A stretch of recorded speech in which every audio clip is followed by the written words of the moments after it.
Hello guys, welcome to my YouTube channel. To this video guys, I will show you how to make this one, the potato chips. This is the first potato.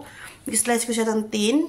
Yan, guys, so very thin. Tapos pag na-slice mo na guys, ibabad mo siya sa hot water na may salt at saka suka guys. Yung vinegar. Yan, ibabad mo siya guys, siguro nasa 15 minutes o 20 minutes.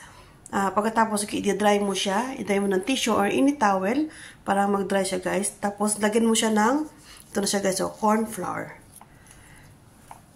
Sundin mo itong sinasabi ko guys pag nag-ano kayo.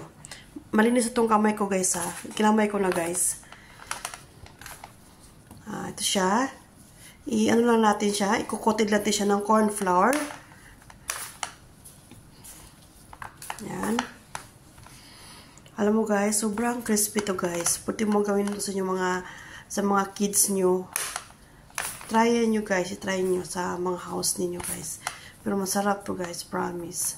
Pag nag-ano ka na, pag natapos mo ng prito, huwag mo na lagyan ng salt kasi nababad na ito sa salt tsaka vinegar. Ito na guys, nagpainit ako ng mantika. Yan guys, mantika yan guys. Tapos ang gagawin natin guys, kaya mainit ng mantika, ilagay na natin si potato. Yan o. Isa-isahin mo siya guys. Yan, isa-isahin mo paglagay ng potato para hindi siya magdikit-dikit. Yan. Medyo mahirap lang guys kasi kailangan talagang isa-isahin. Pero solid naman siya guys kasi masarap. Para ka lang gumawa ng ng potato, yung mga binibinta sa sa mga market. Yan. Kailangan talaga guys, isa-isahin mo talaga pag potted.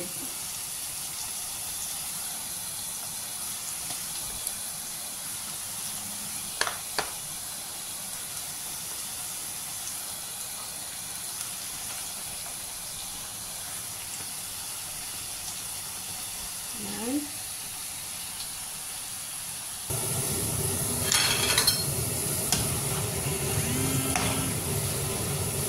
Ang puti niya guys. Pero kailangan natin sa chicken batch natin siya ipa-fry. Huwag masyadong luto mo na guys. Medyo siya, huwag mo na masyadong brown kasi chicken fry natin siya. Mas masarap pa siya pag chicken fry talaga.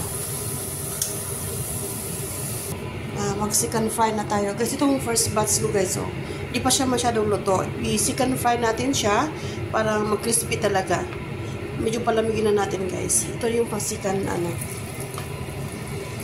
chicken batch.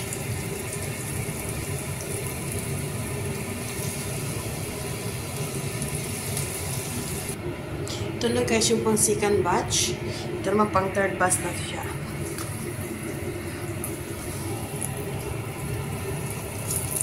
Palamigin natin yung guys. Pang-third batch guys. Saka i-chicken fry na natin. Kasi medyo malamig na yung putat. Ito na guys, ilagay natin yung first batch at second batch. I-make fry natin uli. Para siyang guys, para mag-crispy siya. Kailangan ipa-fry siya uli.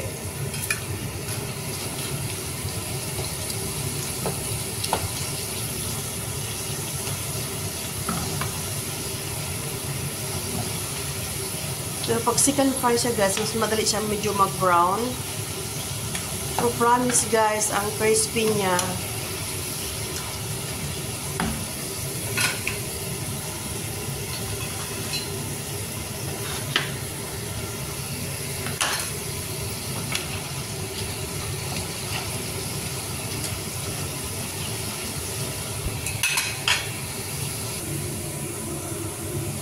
Ito na guys yung first batch.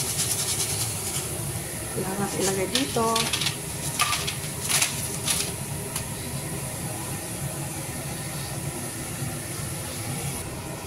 Ito na guys, yung last nating gawa.